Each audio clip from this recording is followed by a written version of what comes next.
lo que sucede y por qué Jesús dio esa sentencia antes de su segunda venida. La mayoría de nosotros ignoramos lo que hay detrás de esa frase, como en los días de Noé. Porque lógicamente para nosotros, la mayoría de cristianos o de evangélicos mal enseñados o a falta de una buena enseñanza de la palabra, si yo le pregunto a la mayoría de ustedes sobre Noé, ¿de qué me van a hablar? Del arca. Del arca. Pero ¿qué es el arca? ¿Por qué se construyó el arca? ¿Qué significa el arca? ¿Qué sucedió antes y después del arca? ¿Por qué Jesús trae a colación que los tiempos antes de su segunda venida van a ser como en los días de Noé? Entonces tenemos que estudiar, porque como es una noche de estudio, tenemos que estudiar qué hay detrás de esa palabra, qué hay detrás de ese suceso, como en los días de Noé, para que usted pueda entender lo que está sucediendo hoy. Entonces, vamos a empezar en Lucas capítulo 17, 26 y 27. Y dice: en el nombre del Padre, del Hijo y del Espíritu Santo. Yo le puse como título, como en los días de Noé, y entre paréntesis, el comienzo de una batalla. Porque no ha llegado, bueno, ya llegó a su fin la primera parte, pero la guerra todavía la estamos peleando. Usted sabe que una guerra se compone de varias batallas. En una guerra se puede perder una batalla, pero no la guerra. Las batallas son los episodios. Por eso es que la guerra final, por fe, ya está ganada. Pero el diablo cree que sigue ganando batallas. Y de hecho sí, sigue ganando batallas, pero no va a ganar la guerra.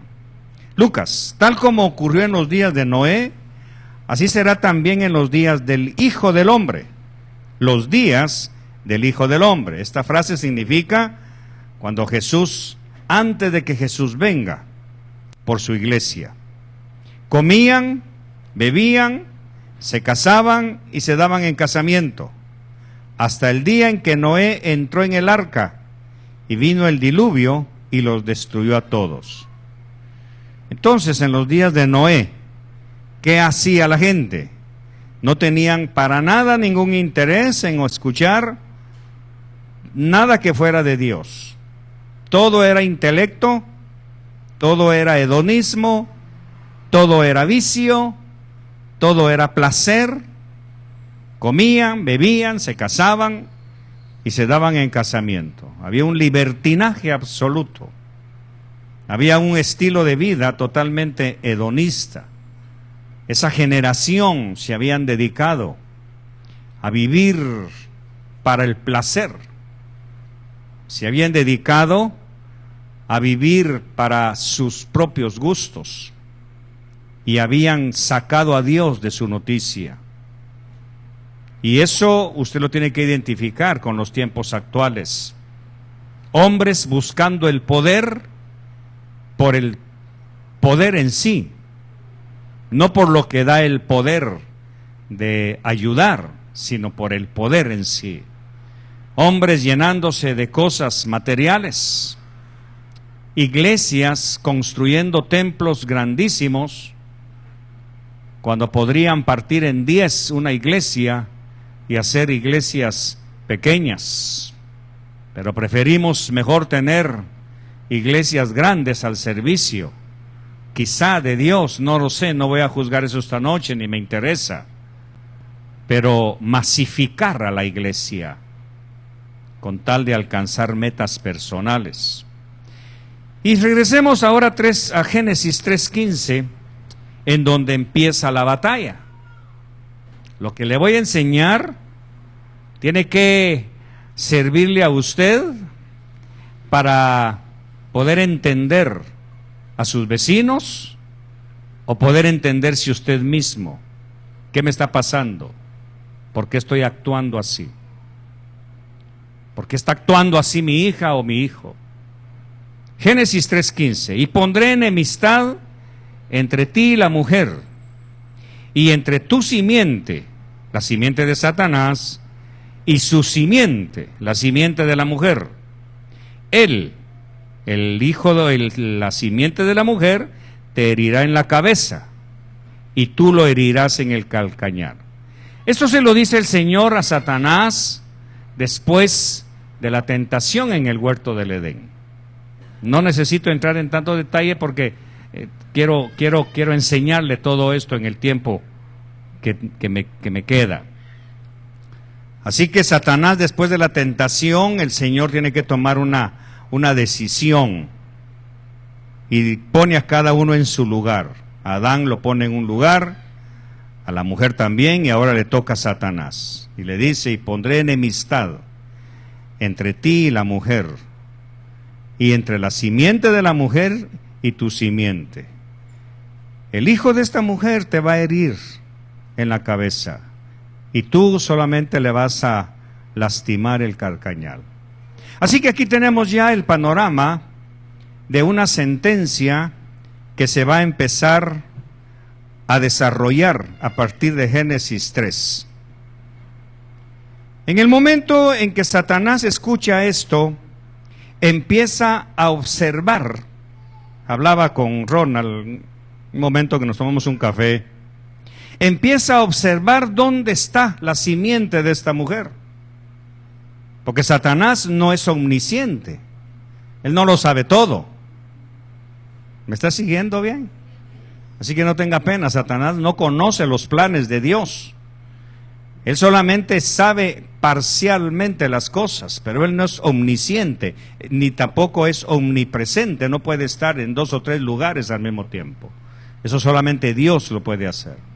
Ahora, ¿por qué Satanás se manifiesta teóricamente en tanto lugar? A través de sus demonios, a través de sus ángeles.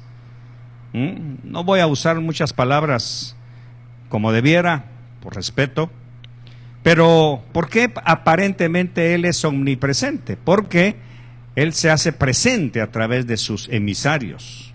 Por eso es que genéricamente nosotros decimos, bueno, pues reprendo a Satanás, aunque es un demonio, una hueste, una potestad, la que nos puede estar afectando. Amén. Entonces, como Satanás no es omnisciente, no sabe quién es el hijo de esa mujer que le va a aplastar la cabeza.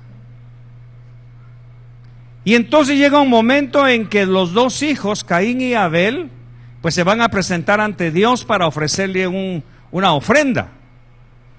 Y usted sabe muy bien que Abel tomó de sus corderos, le corta la yugular y le ofrece la sangre. ¿Ve? En cambio, Caín le ofrece de sus frutos. Ahí tenemos ya la primera distinción entre los 2 tipos de cristianos que quieren agradar a Dios con sus obras, con sus hechos y con sus esfuerzos. Y tenemos al otro cristiano que sabe perfectamente que a Dios se le agrada solamente a través de la sangre de un cordero inocente, como hizo Abel. Entonces, mis méritos no sirven para nada para agradar a Dios, a menos que yo lo haga a través de Jesús, que es el Cordero perfecto. Amén. Pero eso no lo sabe Caín y posiblemente sí lo sabe Abel, aunque Caín también lo sabe, pero en su rebeldía él trató de agradar a Dios con sus hechos, con sus frutos.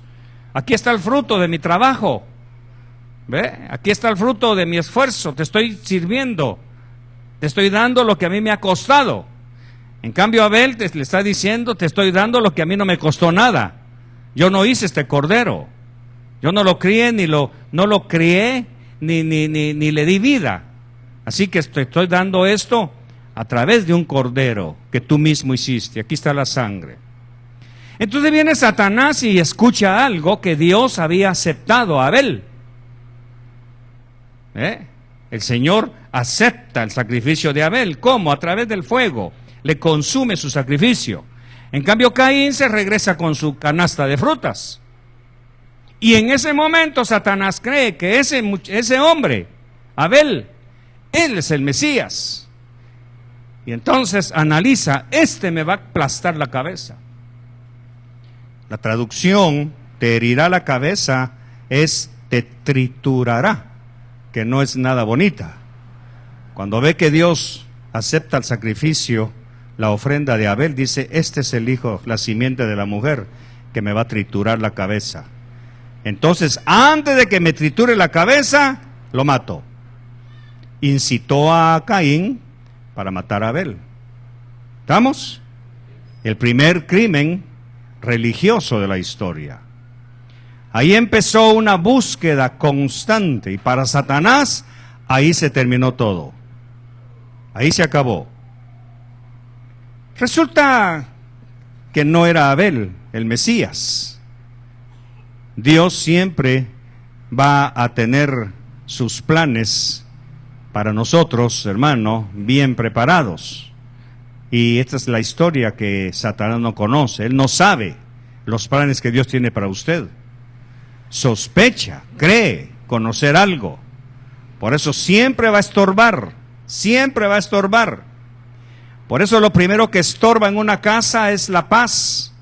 Lo primero que estorba en un matrimonio es la relación. Lo primero que va a estorbar en una familia es el dinero. Es la provisión para saber quién de los dos va a ser el proveedor de esa casa, si Dios o él. Y nos empuja, y digo nos porque todos hemos pasado por ese proceso, nos empuja a creer que yo tengo que rebuscarme y obedecer lo que Él dice para eliminar a Dios y que Él sea el proveedor a su manera de mis necesidades. Por eso es que Él siempre va a tratar de suplantar a Dios para eliminar la función del Mesías. Amén. Muy bien. Entonces llegamos al capítulo 6 de Génesis, en donde está la historia del arca. Pero ¿por qué se dio el arca? Resulta, recuerde que la Biblia explica la Biblia. Por eso no puedo tener aquí libros ni concordancias ni nada más que las que la usé para estudiar algunos nombres y algunos textos. Pero aquí mismo está la respuesta. Resulta que en el capítulo 6, en el verso 8, dice la Biblia que Noé halló gracia ante los ojos de Jehová. Noé halló gracia ante los ojos de Jehová. ¿Y por qué halló gracia? Aquí le hablaba a mi esposa algo que encontré. Noé significa descanso. Cuando usted descansa en el Señor, usted encuentra la gracia de Dios. Por eso aquel que está afanado, aquel que está buscando cómo salir adelante, cómo rebuscarse, como dicen aquí, no encuentra la paz, el descanso, y en consecuencia no puede ver la gracia. La gracia es un don inmerecido. La gracia es algo que nosotros no merecemos, pero que cuando Dios ve que usted descansa, Él le asigna su gracia y todo lo demás está hecho. Verso 9. Estas son las generaciones de Noé. Noé, varón justo. Noé, varón justo. Era perfecto en sus generaciones y con Dios caminó Noé.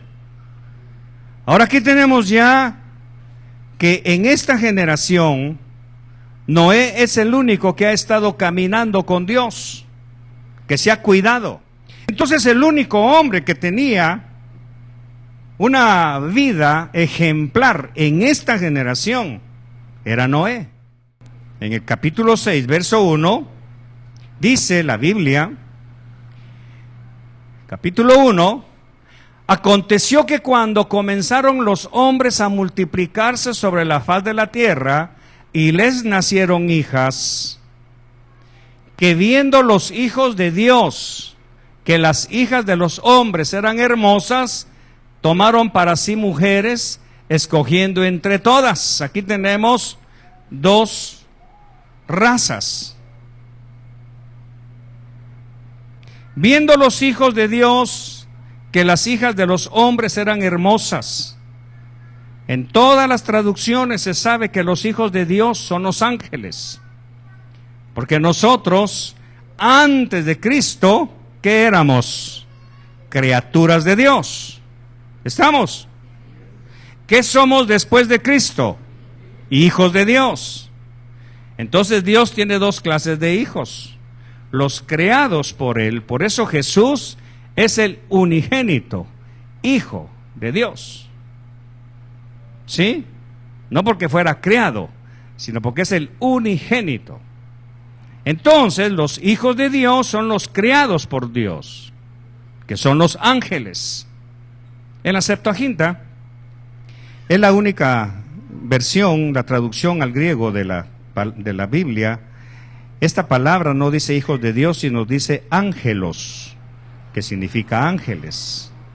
Los hijos de Dios aquí, hermano, descendieron a esta porción de la tierra y empezaron a ver a las mujeres, las hijas de los hombres. Ahora, lo curioso es que Jesús dice en el Nuevo Testamento, cuando le preguntan sobre el matrimonio en el cielo, ustedes ignoran las Escrituras, porque en el cielo será como los ángeles, que no se casan ni se dan en casamiento, porque los ángeles no tienen sexo, porque no fueron creados para multiplicarse. ¿Sí? Entonces, cuando estos ángeles, que sabemos perfectamente que son los Nefilim, ahí lo vamos a tener en la pantalla, para que usted lo vea, eso lo dice la reina de la versión de las Américas, por favor, Samuelito, porque si no mejor sigo. Nefilim viene de Nefal, del hebreo Nefal, que significa caídos. Entonces, ahora vamos a ponerle esto al verso 2, que viendo los ángeles caídos, ¿sí?, a las hijas de los hombres que eran hermosas, tomaron para sí mujeres. ¿Me sigue? Y empezaron una relación. Ahora, la pregunta, si los ángeles no tienen sexo, ¿cómo hicieron para engendrar hijos? Sencillamente, ocuparon cuerpos. ¿Se recuerda del Gadareno? ¿Se recuerda? ¿Qué era el Gadareno? ¿Un ángel o un hombre? ¿Lleno de qué? Ok. Cuando la Biblia dice que muchos sin saber hospedaron ángeles, ¿qué estamos hospedando? ¿Hombres? ¿Sí? Ocupados de ángeles.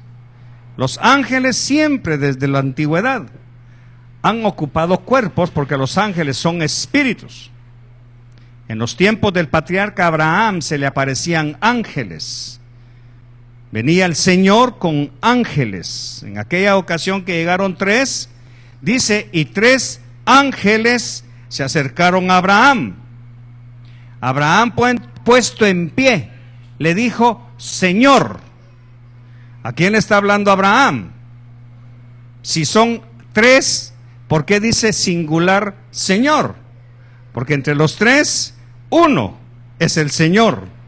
Son las parusías de Cristo. ¿Me sigue? Entonces esos ángeles caídos, los Nefilim, se mezclaron con las mujeres, los hijos de los hombres, y nacieron. Verso 4. Había gigantes en la tierra en aquellos días. Ahora esto me costó mucho entenderlo y tuve que, no decir quemarme las pestañas, pero el Espíritu Santo es tan bueno que nos ayuda. ¿Qué habréis de hablar? Dice en aquel momento. Déjate, el Espíritu Santo te va a decir qué vas a decir. Había gigantes en la tierra en aquellos días. ¿Quiénes eran esos gigantes? Los Nefilim. Hombres poderosos, fuertes, de 11 dedos. No se sorprenda porque le voy a demostrar con la palabra lo que estoy diciendo. Entonces ya había gigantes en aquellos días. Recuerde que la Biblia no tiene una relación sistemática cuando habla, sino que cambia y traslada y esto y lo otro. Por eso empecé por atrás, por el verso 8, o empecé por adelante, para poder entender lo que dice atrás. Si usted quiere estudiar la historia de David, tiene que ir a Génesis, tiene que empezar por atrás, para poder entender lo que estamos hablando adelante. Así que la Biblia así es como se explica. Entonces había gigantes en la tierra en aquellos días. ¿Quiénes eran los gigantes? Los que nacieron en el verso 2. ¿Sí? Cuando los hijos de Dios, o sea los Nefilim, vieron que las hijas de los hombres eran hermosas, tomaron para sí mujeres, escogiendo entre todas. Nacen los gigantes. Y ahora estamos en el verso 4. Había gigantes en la tierra en aquellos días. Y también, ¿qué dice? Más recio. Otra vez. ¿Cuándo es ese después? ¿Cuándo es ese después? Después del diluvio. ¿Ve? Había gigantes en aquellos días y también después que se llegaron los hijos de Dios otra vez a las hijas de los hombres y les engendraron hijos. Estos fueron los valientes que desde la antigüedad fueron varones de renombre. Y vio Jehová que la maldad de los hombres era mucha en la tierra. Aquí viene lo que dijo Jesús. Y que todo designio de los pensamientos del corazón de ellos era de continuo solamente el mal. Hablando Jesús de los días de Noé. Ahora, ¿por qué los días de Noé están así? Muy sencillo. Recuerde que tras bambalinas hay un ser tratando de, aquí tengo la palabra, tratando de corromper la simiente de quién. Recordemos Génesis. Y la simiente de esta mujer te herirá, te machacará la cabeza. ¿Sigue? Diga la simiente de esta mujer, que era Eva. Y Eva es la madre de todos, ¿qué dice la Biblia? Eva es la madre de todos. Entonces, ¿qué simiente es la que está ahorita con Adán, con Noé? ¿La simiente de quién? De Eva. Como no era Abel, quiere decir que de todas estas mujeres va a llegar a nacer el que me va a triturar la cabeza. ¿Seguimos? Entonces tengo que corromper su simiente. Fíjese pues cómo trabaja. Tengo que corromper la simiente. No fue con los hombres. Los demonios usaron hombres para transmitir su simiente de ellos, para corromper la simiente de las mujeres. Porque ¿quién de todas estas irá a dar a luz al que me va a aplastar la cabeza? ¿Me sigue, hermano? Por eso le dije que de esto va a depender mucho su santidad, su crecimiento, para que usted identifique. Entonces estos Nefilim empezaron a mezclarse. Y entonces viene Dios y dice: no va a contender mi espíritu, verso 3, con el hombre para siempre, porque ciertamente él es carne. ¿Ve? Él es carne. Pero sus días serán 120. Verso 6. Y se arrepintió Jehová de haber hecho al hombre en la tierra y le dolió en su corazón. Y dijo Jehová: raeré de sobre la faz de la tierra a los demonios o a los hombres que he creado, desde el hombre hasta la bestia y hasta el reptil y las aves del cielo, pues me arrepiento de haberlos hecho. ¿Por qué los animales? Porque esos demonios habían depravado tanto la simiente de la mujer, que ellos se animalizaron de tal manera que empezaron incluso a tener relaciones con animales. Por eso usted encuentra en Deuteronomio: y no te ayuntarás con animales como hacen allá. Después le voy a explicar dónde es allá. Cuidado cuando entres a esa tierra, te ahuyentas, te ayuntas con animales. Cuidado. Porque estos Nefilim ya habían depravado totalmente al hombre. Ya los hijos de las mujeres ya nacían, hermano, tan corruptos que solamente una solución había, lo que se llama la solución final, terminarlos. Pero resulta que entre todos, el único que ahí había guardado su dignidad, aquí es donde yo le hablo a usted muchas veces de su dignidad, de su abolengo. Aquí es en donde yo insisto en enseñarle a los hombres y a mis hermanos, que son ustedes, a cuidar su ser, a no contaminarse. Trasladándolo a mi mensaje, no corrompa su linaje, no lo corrompa. Porque estos se habían corrompido tanto que habían rebajado su dignidad a un nivel animal. Y el único que tenía la sangre pura, humanamente hablando, lo dice el verso 9, era Noé. ¿Cómo estaban los demás? Hebreos dice que no era justo. Y creo que Tesalonicenses, algo así, dice que Noé le predicó a esta generación. ¿Cómo les predicó? En una mano el martillo y en la otra hablándole. Viene un diluvio, viene un juicio, conviértanse. Les invito para que entren al arca. Les invito para que vengan porque aquí va a estar la salvación de ustedes. Pero ¿qué hacían ellos? Se reían, se burlaban, rechazaron. Estamos exactamente igual que hoy. Por eso la venida del Señor, mis queridos, está cerca. Está muy cerca. Yo quiero que usted ponga sus barbas en remojo y empiece a hacer recortes sociales, familiares, personales, de gustos. Aquí te vas a explicar, mi querido Will, lo que vimos anoche. Entonces, sigue la historia y resulta que viene el arca, el Señor manda el agua, manda el diluvio y se termina la creación. Entonces, gloria a Dios, ya se terminaron los Nefilim, ya se acabaron, pero ¿qué sucedió? ¿Qué sucedió? Que ya en el arca ya iba alguien corrupto. Por eso dice el verso 4, y también después habían Nefilims. ¿Y dónde los encontramos? Miremos Números 13:33. También vimos ahí gigantes. Esto ya es en el Éxodo. ¿Me sigue? Cuando los espías fueron a inspeccionar la tierra. ¿Qué fue lo que vieron ahí? También vimos ahí gigantes, hijos de Anac, raza de los gigantes. Y éramos nosotros, a nuestro parecer, como langostas. Y así les parecíamos a ellos.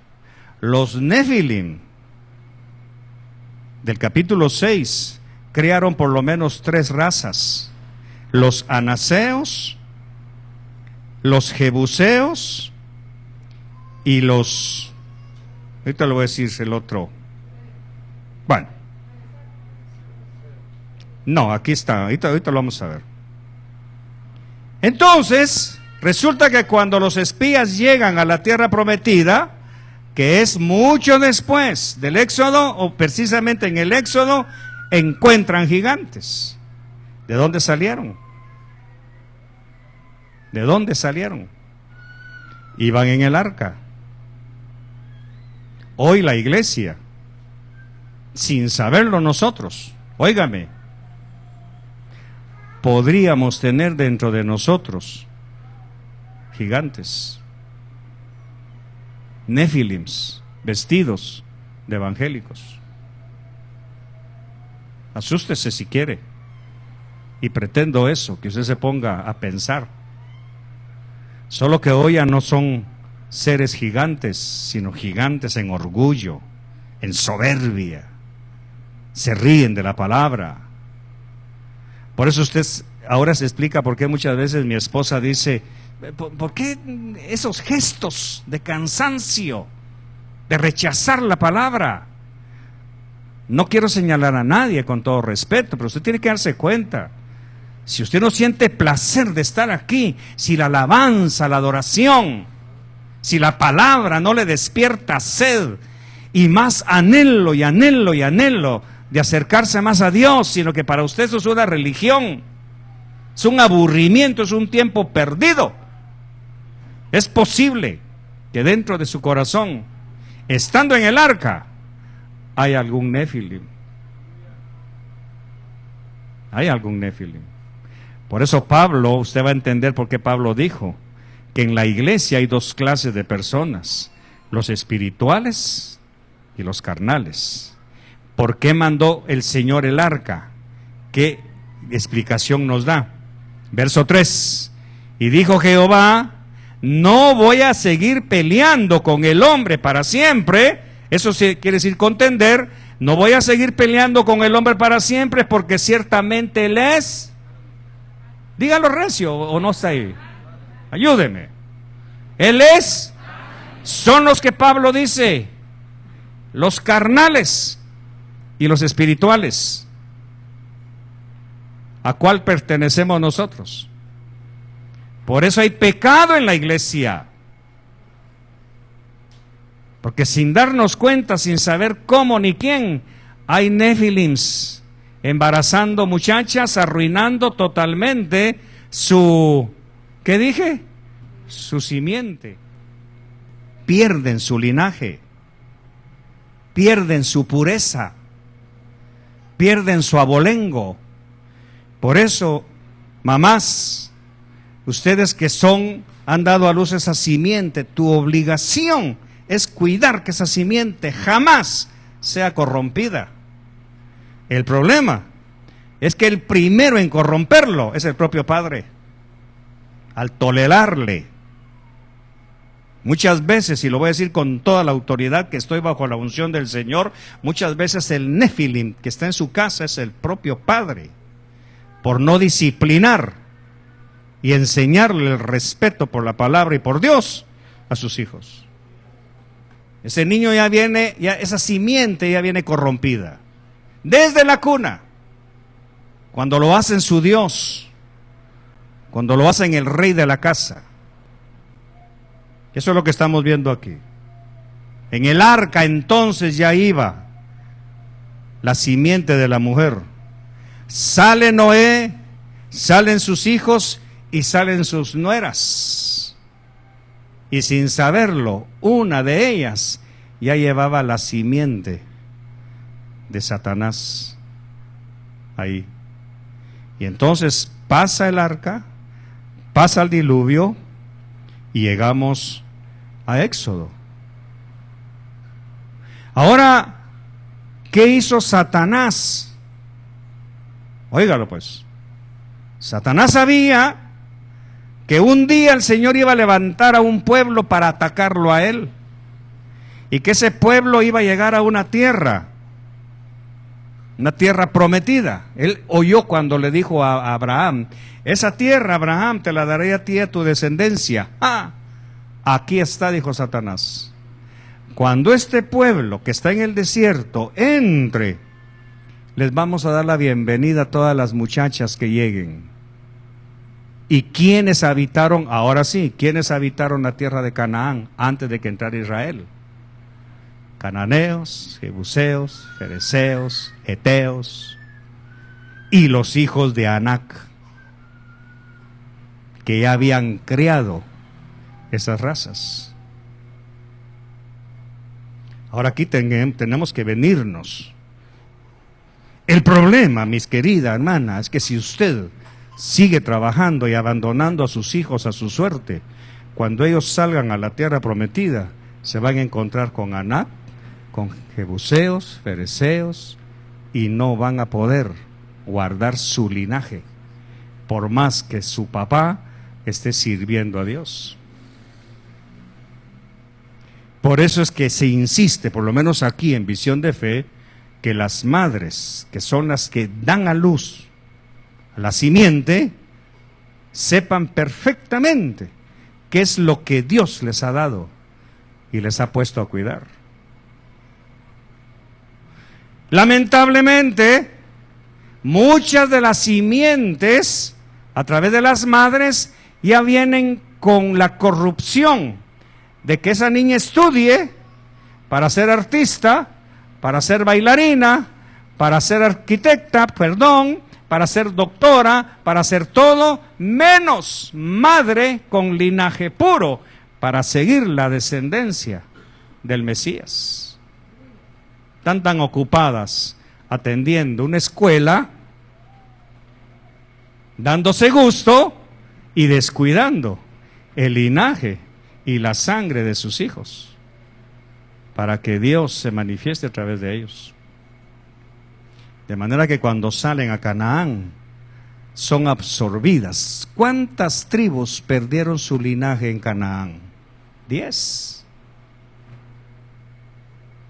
¿Por qué no pudieron vencerlos?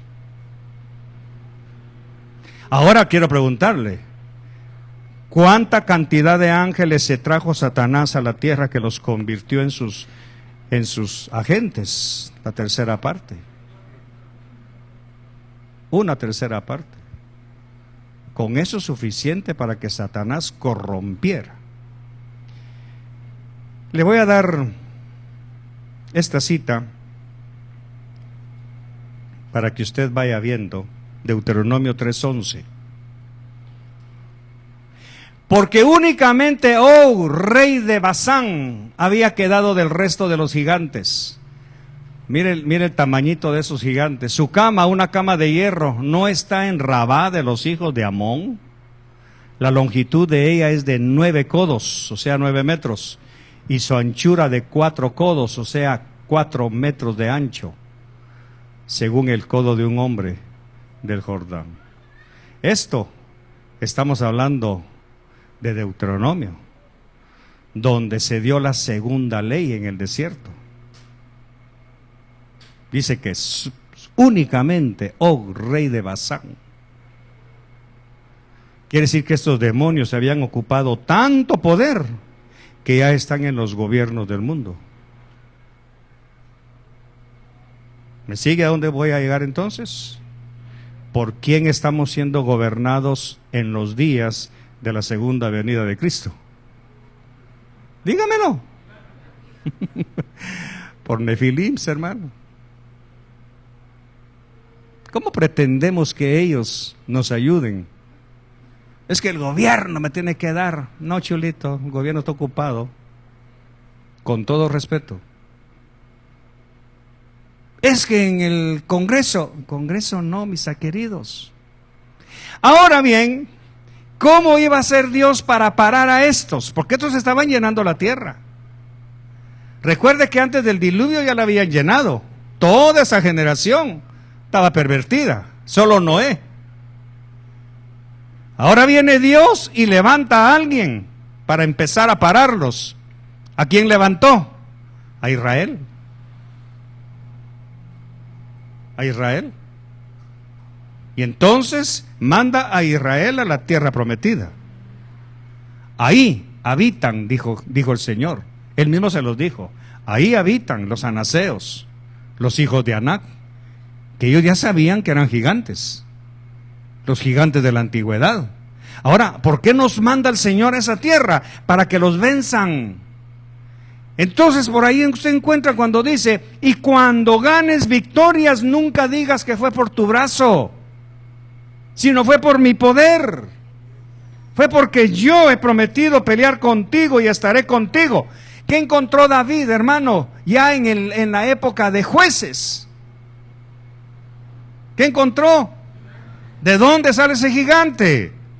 De aquí. De aquí los encontró David, en la época de jueces, de los reyes. Ya pasó Éxodo, Número, Levítico, Deuteronomio. Ahora estamos en reyes. ¿Dónde estaban esos gigantes escondidos? Esperando el momento de salir a la luz. Y David se lo pepena, van, buen chapín. Lo pepena, hermano. Bueno, David dice, ya terminé con los gigantes, No, no, no. En la cueva de Adulam se entrenaron 30 valientes. Y uno de ellos, ¿qué dice que hizo? Mató gigantes en tiempo de invierno. Mire qué necios. ¿Usted cree que el diablo se va por vencido? ¿Qué le hace creer que hoy no tenemos gigantes aquí? ¡Ay! Se emborrachan, cristianos borrachos, cristianos ladrones, cristianos mañosos, cristianos drogadictos, cristianos adúlteros, cristianos sucios. Ah, no, pero no. Usted tiene nefilims. Usted está estorbado. Usted tiene problemas. No, es que yo soy un poquito enojado. No, un poquito que sea enojado, usted ya no tiene la paz de Cristo. Voy a decírselo de esta manera. Usted tiene un bebé de nefilim ahí en su hígado, entonces. Si es chiquito, pero ese chiquito va a crecer. ¿Por qué el Señor ordenó que mataran hasta los niños de pecho? Porque esa simiente está corrompida y van a crecer. Van a llegar a tener 3 metros, les van a salir 11 dedos. Van a ser cíclopes de la antigüedad. ¿Cómo hicieron los griegos, Pastor Ayala, para figurar a esos semidioses gigantes que ellos tenían? Hércules y los grandes dioses, el dios del mar. ¿De dónde sacaron eso? ¿Fue Platón, Sócrates, o era ya la corriente normal de que los griegos supieron que habían gigantes de esa manera y que eran tan grandes y tan poderosos que ellos los adoraron como semidioses? Ahora la pregunta, ¿a quién adora la gente del mundo? ¿A los enanos? ¿A los ignorantes? ¿O a los semidioses? Esos son los gigantes de hoy. Ricky Martin, por decir algo. Sí, los goleadores,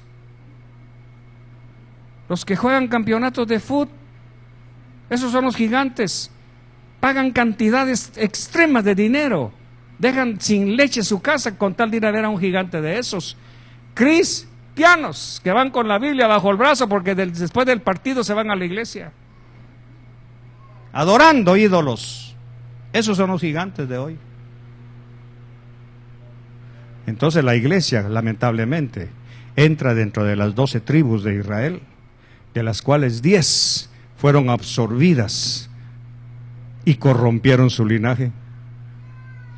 Y el Señor tuvo que, los permitió que se perdieran entre todos. Solo dejó nada más a Judá y a Efraín. Porque Él hizo una promesa de la simiente de esta mujer.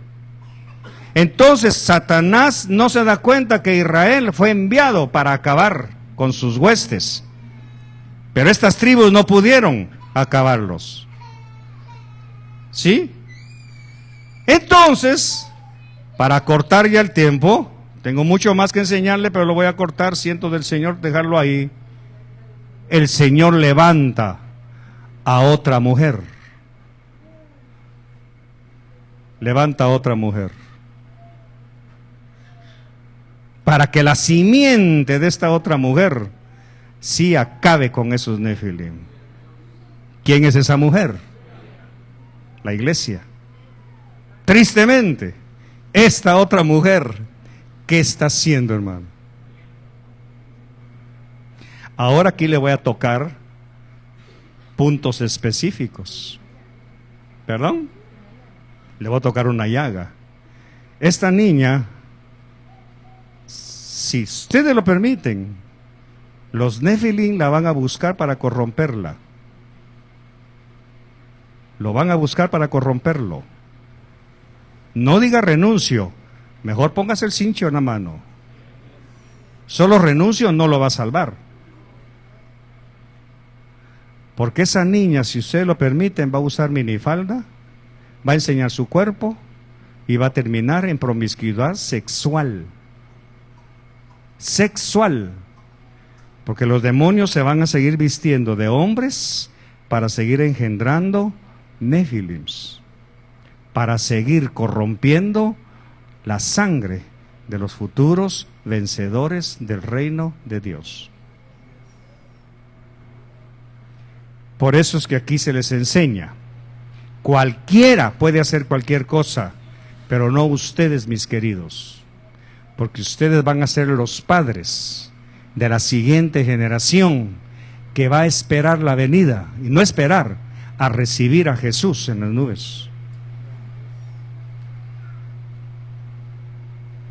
Son tus dos hijas las que van a dar a luz la simiente que va a ver venir a Jesús en las nubes. La pregunta: ¿qué van a dar a luz? ¿Qué van a dar a luz? ¿Te das cuenta el trabajo que dejó de hacer la iglesia al no hablar de estas cosas? Por darles permisitos a sus hijos. Entonces el Señor nos dice, como en los días de Noé, así será. ¿Qué dice Mateo de Lucas, por favor? Lucas, como fue en los días de Noé, así también, ¿qué dice? ¿Qué tiempo está usando? ¿Qué tiempo es? Futuro. Ahora, ¿cuándo era el futuro para Jesús, humanamente hablando? 1000 años después, si nosotros llevamos 2000 años.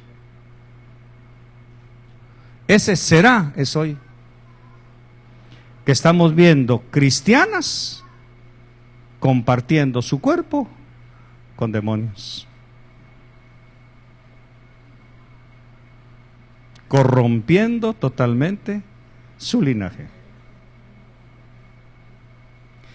En mis presentaciones a los hombres de los lunes, estoy hablando mucho sobre los hombres del reino. Y quiero explicar algo. ¿Sabe por qué hay tantas muchachas solteras en la iglesia?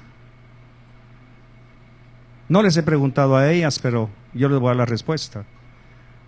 Porque ya no hay hombres dignos de ellas. Se lo demuestro. Claudia, ¿tienes tu carro?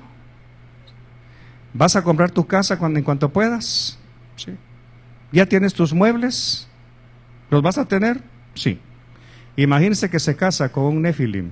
¿Qué va a encontrar cuando él se case? Ya tiene casa, ya tiene carro, ya tiene muebles, ya tiene refri, ya tiene sueldo. ¿Para qué va a trabajar si ya tiene una que se deja corromper con tal de tener un hombre? ¿Qué dice Isaías? ¿Cuántas mujeres van a haber por cada hombre? 7. ¿Y qué van a hacer para lograr tenerlo? Lo van a comprar. Quédate con nosotros. Las mujeres comprando hombres. Entonces el Señor levantó a otra simiente, a otra mujer, para que la simiente de esta mujer, que es la iglesia, pare a los Nefilim, que están ¿dónde? En Canaán. ¿Pero dónde es Canaán? Aquí mismo. Y que han hecho muchas señoritas de la iglesia. Han permitido que los Nefilim les corrompan su linaje. Su linaje. Entonces, estas patojas no están solteras porque sí. No hay hombres dignos, sacerdotes de Dios, que se hagan cargo de casarse con ellas y que no sean unos mantenidos como los Nefilim que andan corrompiendo cristianos.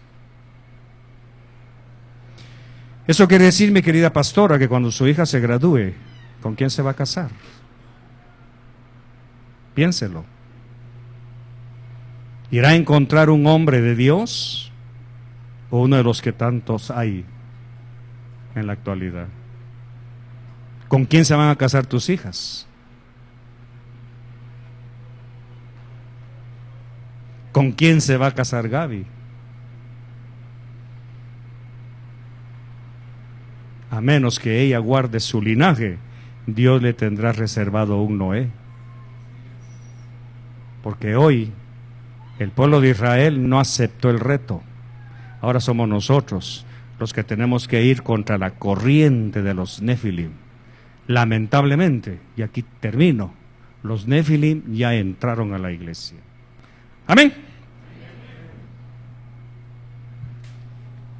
Tenía mucho más que darle, pero dejémoslo ahí.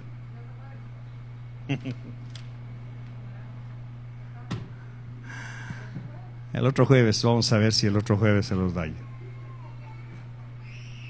Muy bien, ¿qué hacemos?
es lo que sucede y por qué Jesús dio esa sentencia antes de su segunda venida. La mayoría de nosotros ignoramos lo que hay detrás de esa frase, como en los días de Noé. Porque lógicamente para nosotros, la mayoría de cristianos o de evangélicos mal enseñados o a falta de una buena enseñanza de la palabra, si yo le pregunto a la mayoría de ustedes sobre Noé, ¿de qué me van a hablar? Del arca. Del arca. Pero ¿qué es el arca? ¿Por qué se construyó el arca? ¿Qué significa el arca? ¿Qué sucedió antes y después del arca? ¿Por qué Jesús trae a colación que los tiempos antes de su segunda venida van a ser como en los días de Noé? Entonces tenemos que estudiar, porque como es una noche de estudio, tenemos que estudiar qué hay detrás de esa palabra, qué hay detrás de ese suceso, como en los días de Noé, para que usted pueda entender lo que está sucediendo hoy. Entonces, vamos a empezar en Lucas capítulo 17, 26 y 27. Y dice en el nombre del Padre, del Hijo y del Espíritu Santo. Yo le puse como título, como en los días de Noé, y entre paréntesis, el comienzo de una batalla. Porque no ha llegado, bueno, ya llegó a su fin la primera parte, pero la guerra todavía la estamos peleando. Usted sabe que una guerra se compone de varias batallas. En una guerra se puede perder una batalla, pero no la guerra. Las batallas son los episodios. Por eso es que la guerra final, por fe, ya está ganada. Pero el diablo cree que sigue ganando batallas. Y de hecho sí, sigue ganando batallas, pero no va a ganar la guerra. Lucas, tal como ocurrió en los días de Noé, así será también en los días del Hijo del Hombre. Los días del Hijo del Hombre. Esta frase significa cuando Jesús, antes de que Jesús venga por su iglesia. Comían, bebían, se casaban y se daban en casamiento, hasta el día en que Noé entró en el arca y vino el diluvio y los destruyó a todos. Entonces, en los días de Noé, ¿qué hacía la gente? No tenían para nada ningún interés en escuchar nada que fuera de Dios. Todo era intelecto, todo era hedonismo, todo era vicio, todo era placer. Comían, bebían, se casaban y se daban en casamiento. Había un libertinaje absoluto. Había un estilo de vida totalmente hedonista. Esa generación se habían dedicado a vivir para el placer. Se habían dedicado a vivir para sus propios gustos y habían sacado a Dios de su noticia. Y eso usted lo tiene que identificar con los tiempos actuales. Hombres buscando el poder por el poder en sí, no por lo que da el poder de ayudar, sino por el poder en sí. Hombres llenándose de cosas materiales, iglesias construyendo templos grandísimos, cuando podrían partir en 10 una iglesia y hacer iglesias pequeñas. Pero preferimos mejor tener iglesias grandes al servicio, quizá de Dios, no lo sé, no voy a juzgar eso esta noche, ni me interesa, pero masificar a la iglesia con tal de alcanzar metas personales. Y regresemos ahora a Génesis 3:15, en donde empieza la batalla. Lo que le voy a enseñar tiene que servirle a usted para poder entender a sus vecinos o poder entenderse usted mismo. ¿Qué me está pasando? ¿Por qué estoy actuando así? porque está actuando así mi hija o mi hijo. Génesis 3:15, y pondré enemistad entre ti y la mujer, y entre tu simiente, la simiente de Satanás, y su simiente, la simiente de la mujer. Él, el hijo la simiente de la mujer, te herirá en la cabeza, y tú lo herirás en el calcañar. Esto se lo dice el Señor.